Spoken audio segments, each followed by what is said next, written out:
तर नमस्कार मित्रांनो, आज होता रविवार म्हणजेच मच्छीचा वार.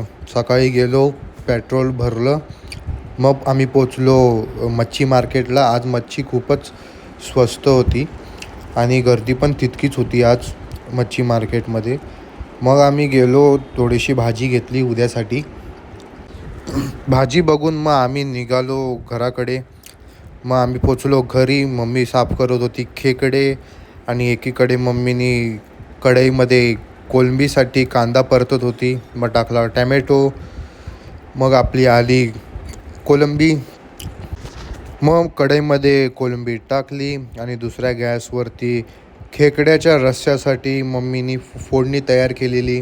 इथे आपल्याला कांदा परतवला, वाटण टाकलं, मसाला टाकला, हळद टाकलं, गरम मसाला टाकला, मीठ टाकलं. मग आपली आली खेकडी. तर असा होता आजचा मिनी व्लॉग. चॅनलवरती नवीन आला असेल तर लाईक करा आणि सबस्क्राईब करा.